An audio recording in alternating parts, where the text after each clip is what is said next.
Om Sai Namo Namaha. Shri Sai Namo Namaha. Jaya Jaya Sai Namo Namaha.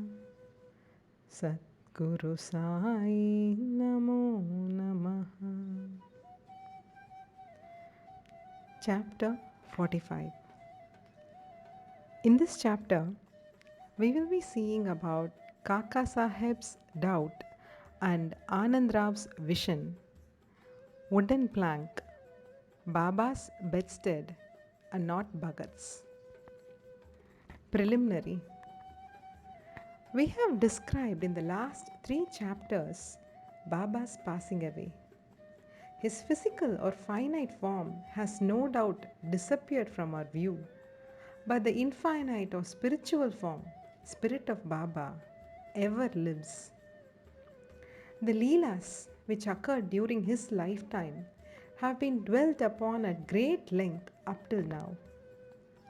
Ever since his passing away, more Leelas have taken place and are even now happening. This clearly shows that Baba is ever living and helping his devotees as before. The people who got the contact of Baba when he was living were indeed very fortunate. But if any of them did not get a dispassion for the things and enjoyments of the world and had not their minds turned to the Lord, it was their sheer ill luck. What was then desired and is still desired is the wholehearted devotion to Baba. All our senses, organs, and mind should cooperate in worshipping and serving Baba. It is no use in engaging some organs in the worship and deflecting others. If a thing like worship or meditation is to be done, it ought to be done with all our mind and soul. The love that a chaste woman bears to her husband is sometimes compared to that which a disciple bears to his master. Yet, the former falls far short of the latter, which is incomparable. No one, whether he be father, mother, brother, or any other relation, comes to our aid in attaining the goal of life, self realization. We have to chalk out and traverse the path of self realization ourselves. We have to discriminate between the unreal and the real, renounce the things and enjoyments of this world and the next, and control our senses and mind and aspire for liberation only. Instead of depending upon others, we should have full faith in ourselves. When we begin to practice discrimination, we come to know that the world is transient and unreal, and our passion for worldly things becomes less, and ultimately we get dispassion or non attachment for them. When we know that Brahma, which is no other than our Guru, is the sole reality, and as it transcends and besets the seeming universe, we begin to worship it in all creatures. This is the unitive bhajan or worship. When we thus worship Brahma or Guru wholeheartedly, we become one with him and attain self realization.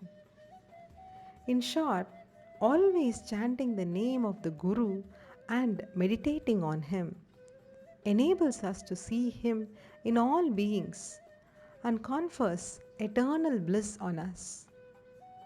The following story will illustrate this. Kaka Saheb's doubt and Anand Rav's vision. It is well known that Sai Baba had enjoined Kaka Saheb Dikshit to read daily 2 works of Sri Eknath, one Bhagavad and two Bhavarta Ramayan. Kaka Saheb read these daily while Baba was living, and he followed the practice even after Baba's passing away. Once, in Kaka Mahajani's house in Chaupati, Mumbai, Kaka Saheb was reading Eknathi Bhagavat in the morning. Madhavrao Deshpande, alias Shama, and Kaka Mahajani were then present and listened attentively to the portion read, which is the second chapter, 11th skanda of the book. Therein, the 9 nadas or siddhas of the Rishabha family, which is Kavi, Hari, Antariksha, Prabuddha, Pipalayan, Avirhotra, Drumil, Chamas, and Karabhajan, expounded the principles of the Bhagavad Dharma to King Janak.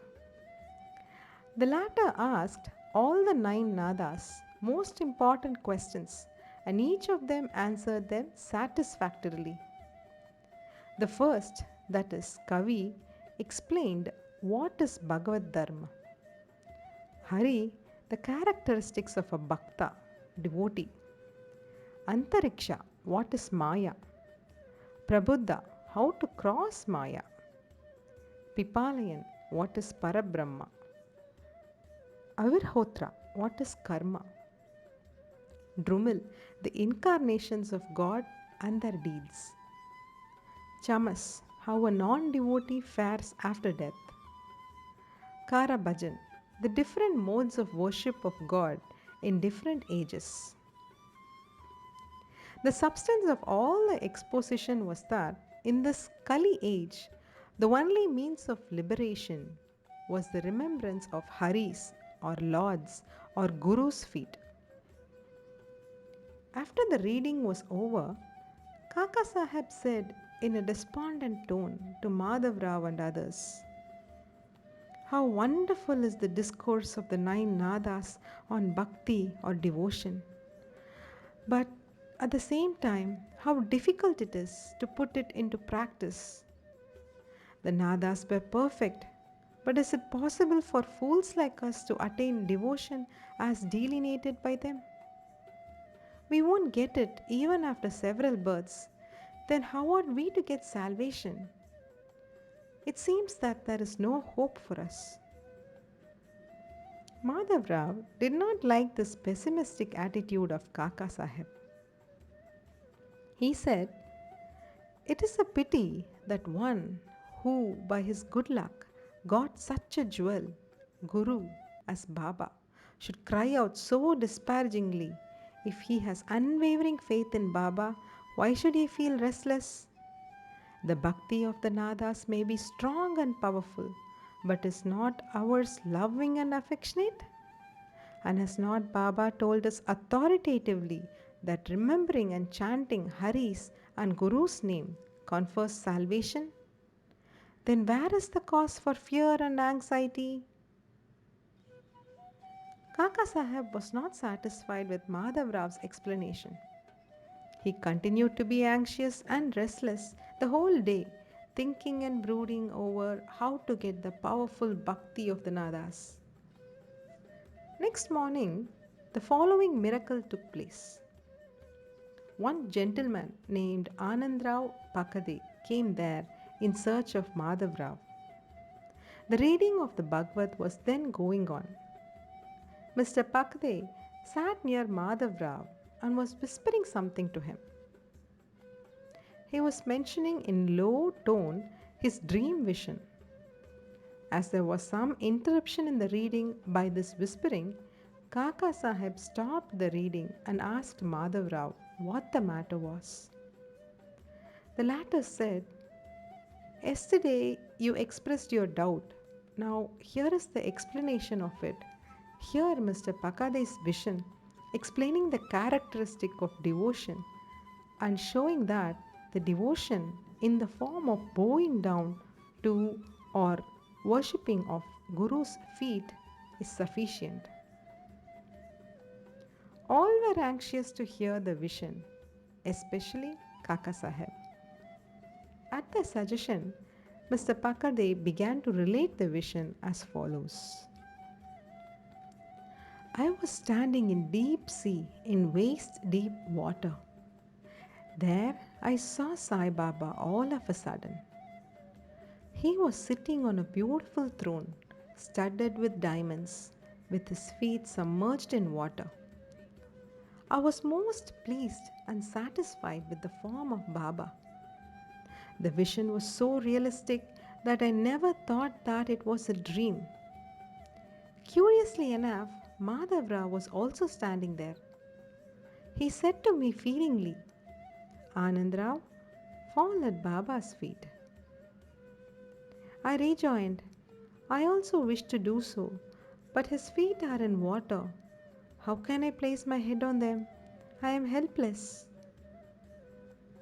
Hearing this, he said to Baba, O Deva, take out your feet which are under water. Then Baba immediately took out his feet. I caught them without delay and bowed down to them. On seeing this, Baba blessed me, saying, Go now, you will attain your welfare. There is no cause for fear and anxiety. He also added, Give a silk bordered dhota to my Shama, you will benefit thereby. In compliance with Baba's order, Mr. Pakade had brought the dhotar and requested Kaka Saheb to hand it over to Madhavrao. But the latter refused to accept it, saying that unless Baba gave a hint or suggestion for acceptance, he would not accept it. Then, after some discussion, Kaka Saheb decided to cast lots. It was the practice of Kaka Saheb to cast lots in all the significant matters and to abide by the decision as given in the picked up chit. In this particular case, two chits, on one of which was written to accept and on another to reject, were placed at the feet of Baba, and a child was asked to pick one of them. The accept chit was picked up and the dhotar was accepted by Madhavrao. In this way, both Anandrao and Madhavrao were satisfied and Kaka Saheb's difficulty was solved. This story exhorts us to give respect to the words of other saints, but at the same time asks us to have full faith in our mother, that is, the Guru, and abide by his instructions, for he knows our welfare better than any other person. Carve out on your heart the following words of Baba. There are innumerable saints in this world, but our Father, Guru, is the Father, real Guru. Others might say many good things, but we should never forget our Guru's words. In short, love your Guru wholeheartedly, surrender to him completely, and prostrate yourself before him reverentially. And then you will see that there is no sea of mundane existence before you to cross, as there is no darkness for the sun. Wooden plank, Baba's bedstead, and not Bhagat's. In his earlier days, Baba slept on a wooden plank, 4 arms in length and only a span in breadth, with panatis, earthen lamps, burning at its 4 corners. Later on, he broke the plank into pieces and threw it away. In chapter 10, once Baba was describing the greatness or importance of this plank to Kaka Saheb. On hearing this, the latter said to Baba, If you still love the wooden plank, I will again suspend or hang up one in the masjid for you to sleep at ease. Baba replied, I won't like to sleep up leaving Mahalsapati down on the ground. Then Kaka Saheb said, I will provide another plank for Mahalsapati too. Baba said, How can he sleep on the plank? It is not easy to sleep on the plank. He who has many good qualities in him only can do so. He who can sleep with his eyes wide open can effect that. When I go to sleep, I often ask Mahalsapati to sit by my side, place his hand on my heart, and watch the chanting of the Lord's name there. And if he finds me sleepy, wake me up. He can't do even this. He himself gets drowsy and begins to nod his head. When I feel his hand heavy as a stone on my heart and cry out, "Oh Bhagat," he moves and opens his eyes. How can he who can't sit and sleep well on the ground and whose asana posture is not steady and who is slave to sleep can sleep high up on a plank? On many other occasions, Baba said, out of love for his devotees, "What is ours, whether good or bad, is with us, and what is others is with them." Bow to Shri Sai. Peace be to all. Om